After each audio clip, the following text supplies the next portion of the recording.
সম্মানিত দর্শক শ্রোতা, আসসালামু আলাইকুম। আজকের বিষয় হচ্ছে বেগম খালেদা জিয়া।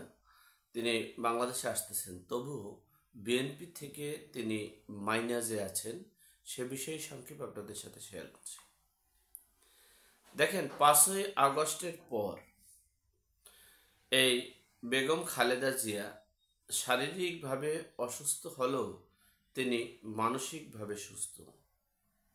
তিনি সেনাবাহিনীর একটা অনুষ্ঠানে তিনি যোগদান করেছেন, আপনারা ইতিমধ্যে দেখেছেন। এরপরে তিনি সেনাবাহিনীর সাথে সাক্ষাৎ করেছেন। এরপরে জাতিসংঘের মহাসচিব, মার্কিন যুক্তরাষ্ট্রের প্রতিনিধিদের সাথে তিনি দেখা করেছেন, কথা বলেছেন। কিন্তু আপনারা দেখেছেন যে রাজনীতির বিএনপির নীতি নির্ধারকের বা নির্দেশ দেওয়া বা দলীয় কার্যক্রমে তাকে অবস্থান নিতে অবশ্যই দেখেন নাই। এরপরে দেখেন আপনারা, এই বেগম খালেদা জিয়া বিদেশ গিয়ে কিন্তু ভার্চুয়াল মিটিং করেছে।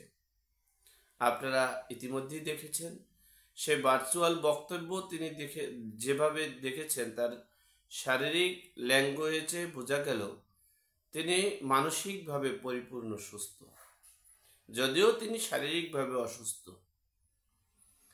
এরপরে আপনারা কি দেখেছেন যে বিএনপি থেকে যারা বিএনপির নীতি নির্ধারক আছেন, যারা এই ভারতের শাড়ি পরছেন, লুঙ্গি পরছেন, গামছা পরছেন, চাদর পরেছেন, আবার কেউ বক্তব্য দিয়েছেন, আবার কেউ সংস্কার করতেছেন, তাদের বড় বড় নেতাদের তাদের কি কখনো মুখে শুনেছেন যে বেগম খালেদা জিয়ার নির্দেশে এটা হচ্ছে, এটা করা হবে, এটা করতে হবে, এটা করবেন?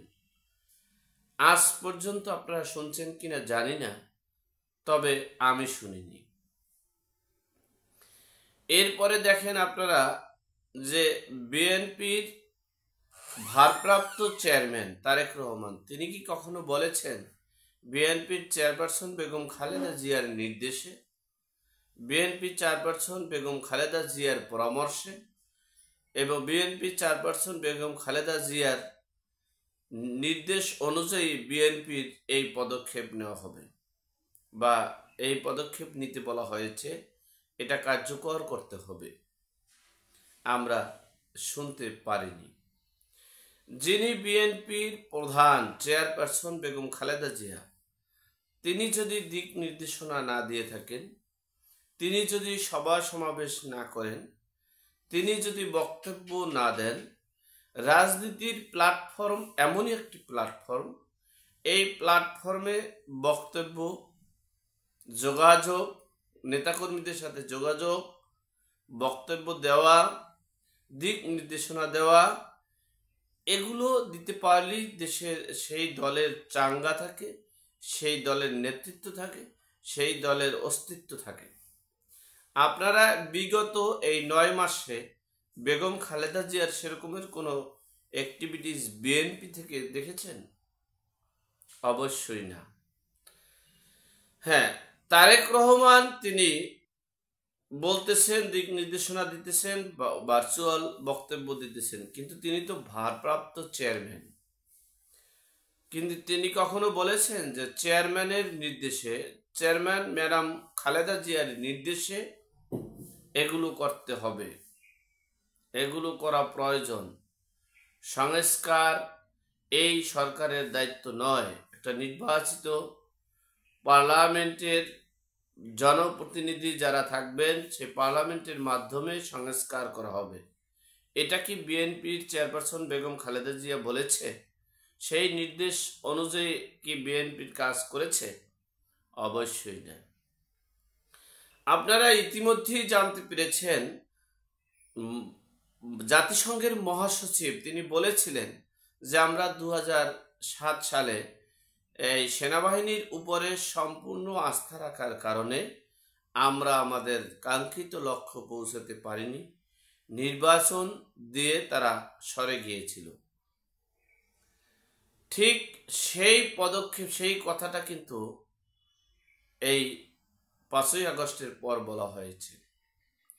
তাহলে বুঝতে হবে মাইনাস কি। তখন কথাটা বোঝানো হয়েছিল -2 খালেদা জিয়া এবং শেখ হাসিনাকে আওয়ামী লীগ এবং বিএনপি থেকে মাইনাস করতে হবে। আর এই মাইনাস করতে পারলেই তৃতীয় শক্তিকে দাঁড় করানো সম্ভব। নাহলে এই খালেদা জিয়া এবং শেখ হাসিনাকে মাইনাস করতে না পারলে তৃতীয় শক্তি দাঁড় করা সম্ভব হবে না। আচ্ছা, ইতিমধ্যে আপনারা আরো একটা বক্তব্য, আরো আলোচনা দেখেছেন যে শেখ হাসিনা ভারতে শুধু অডিও বার্তা পাঠায়, অডিও দিক নির্দেশনা দিয়ে থাকে। সেটাকে বন্ধ করার জন্য বাংলাদেশে আন্দোলন সংগ্রাম চলে। এমনকি ভারতের রাষ্ট্রদূতকে তলব করে বলা হয়েছে যে শেখ হাসিনার কথা বন্ধ করতে হবে। তাহলে বুঝতে হবে যে রাজনীতির প্ল্যাটফর্মটা টিকিয়ে থাকে সভা সমাবেশ, বক্তব্য এবং নেতাকর্মীদের সাথে যোগাযোগের মাধ্যমে। বিএনপির চেয়ারপারসন বেগম খালেদা জিয়া কি সেটা করতে পেরেছে? সেটা পারবে? সেটা হয়েছে? হয়নি। আবার ভারপ্রাপ্ত চেয়ারম্যান তারেক রহমান, তিনি কি বাংলাদেশে আসছেন? কেন তিনি বাংলাদেশে আসছেন না? কেনই বা তিনি বাংলাদেশে আসেন না? প্রশ্ন কিন্তু থেকেই যায়।